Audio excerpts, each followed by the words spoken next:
Well, hello there, beautiful people. Welcome to this episode. I don't have a build series on this episode. This is going to be a show you model. As you remember, when we were doing the Escape Icarus from Crow's Nest, I was showing this build a little bit, kind of somewhat, through the process of it, real quickly. I wasn't really wanting this to be a part of that build. I was wanting this kind of to be a separate thing if I even was going to do a build series on it. But I finally got it done. And I'm really pleased with it. This is going to a client, a good friend of mine, Cal, in Canada. That's right, this thing's going to Canada. And this is my deluxe version that I built them, and this is about the most advanced I can possibly do from my skills, and I call it the deluxe version. And it has consoles, and consoles are lighted and flashing computers and stuff like that. And we'll take a quick look at the interior in just a minute. But I will tell you that this thing has over 100 LEDs in it. So it's a lot of stuff in there, but it's a good little model. And so let's take a quick look at this thing and see the interior and see what all is inside this thing. So here's the interior, and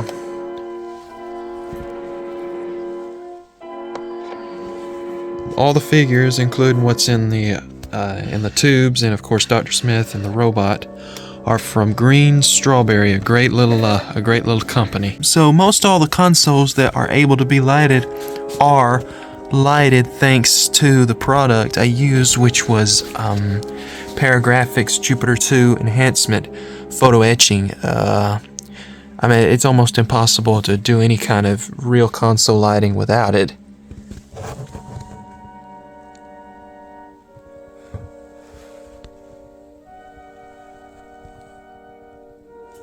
And also, the consoles behind the freezing tubes are also lighted. They're not moving or flashing, they're just lighted. And then this circuit panel over here, my client wanted it to kind of look a lot like the C-View, that computer panel thing on the C-View. He kind of wanted to make it look like that, so I did the best I could to make that accommodate him. And you know what? I think it looks really good, actually. It really interesting. It brings a little bit of character to the model. But here's a front view.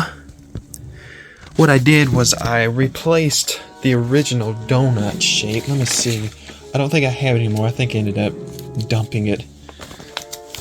Let me see if I can pull that up on these instructions. Yeah, here we go. This donut shape, this piece right here, I did away with that, and I put this thinner piece of plastic. I cut it out and kind of just put it in there. Here's some of the other side of it, yeah.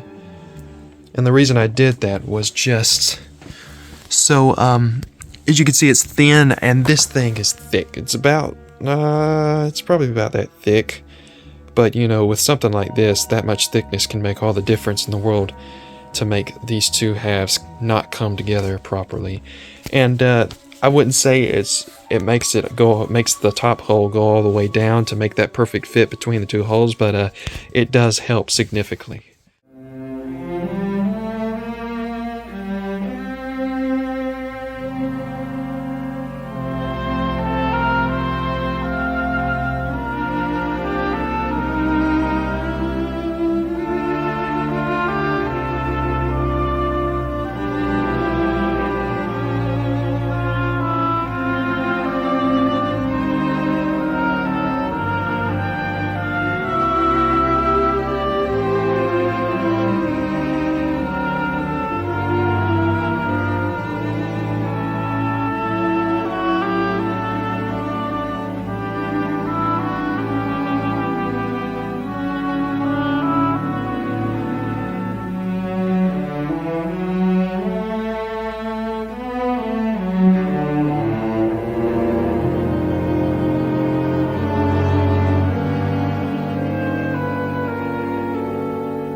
to show you also what I did. This is kind of something that I just like to do.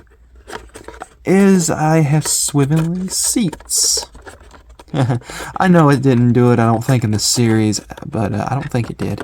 But it's still fun to have in case you want them. I mean, you can keep them stationary too if you don't want them that way. But I like to keep them like that. So. And also show you the sound. It's 3 of them. Flip this switch. Push this first button.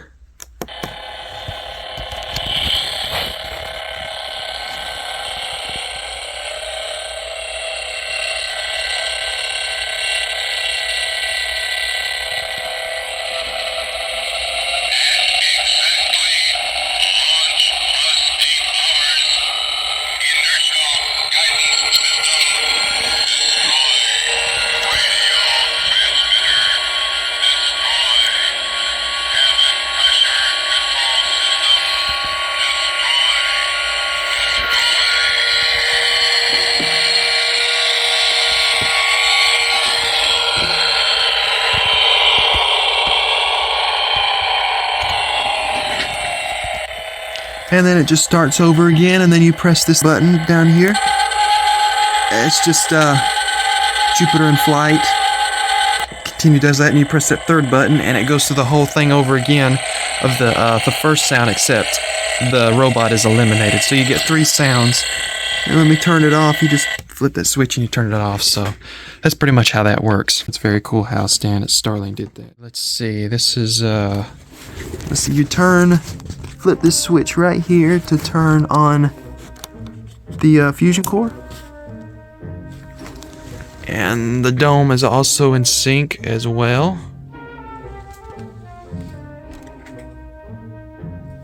And then over here, I have my potentiometer.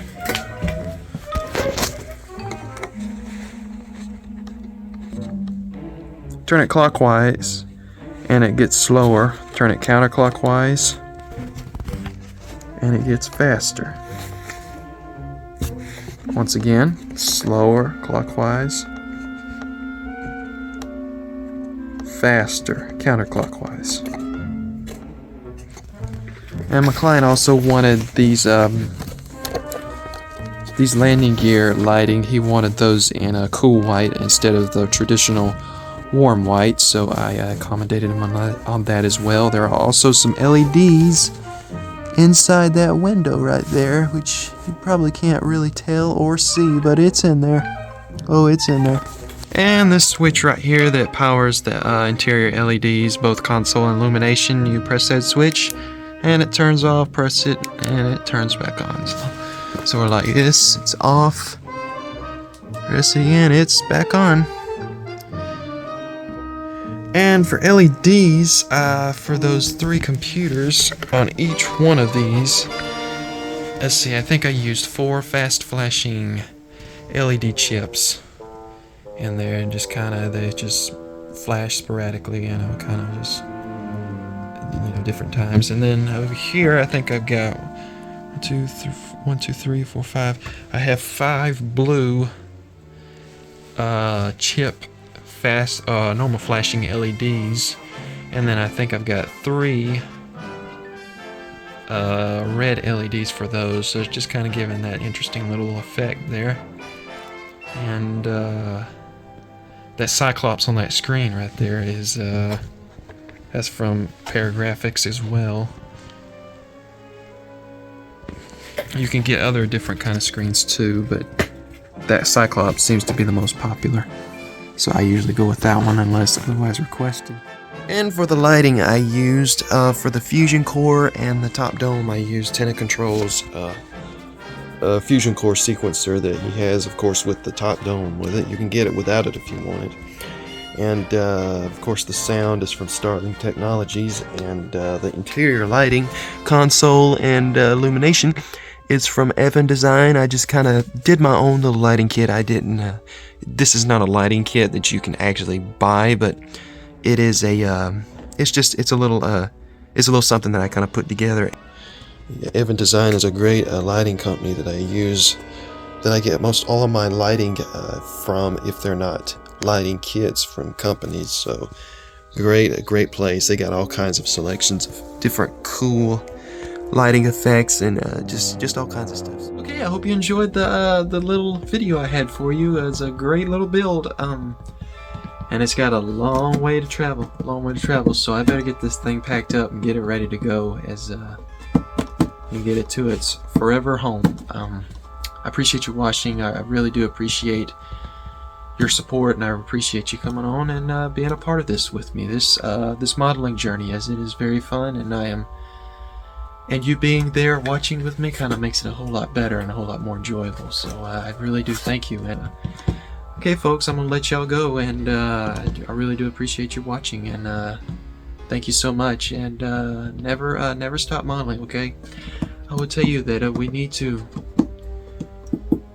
do more modeling more often. Otherwise, I think it will die. It will die if we don't keep it going. So yo, please get involved. Get you a model kit. Get a car. You don't have to get a fancy, expensive big one. Get a small one. Get a little AMT car and just have fun and build it. And the most important thing is build it with your kids. And kids, build it with your parents. I mean, it is a great little. It's a great activity for the whole family. To be honest with you, it's fun. It connects. It creates memories, is what it does. And you know, guys, we cannot let this hobby die now, can we? We can't do it. We've got to keep it going. Okay, so be sure and do that for me. Do it. Get you a little car model, get you a little plane, get you a boat, anything. They got models of just about anything nowadays. And you know what? I think the next generation of modeling is 3D printing. I believe that is the absolute next thing that's coming. So you know, I think we're still in good standing, but we really need to keep it up, so that future generations can continue to enjoy this hobby. As it's a great little hobby to have. It really is. And not only is it fun, is it pastime, it also is brain work. It also helps get you smart, I believe. So if you want to be an Einstein, get you a model kit and have fun. So okay, folks, I'm gonna let y'all go, and so until the next time, y'all, please stay safe, take care, and remember, folks, please remember, always remember to keep modeling. Okay, take care. Lost in Space will return next week at its regular time over most of these stations. Over most of these stations. I said that. He said that.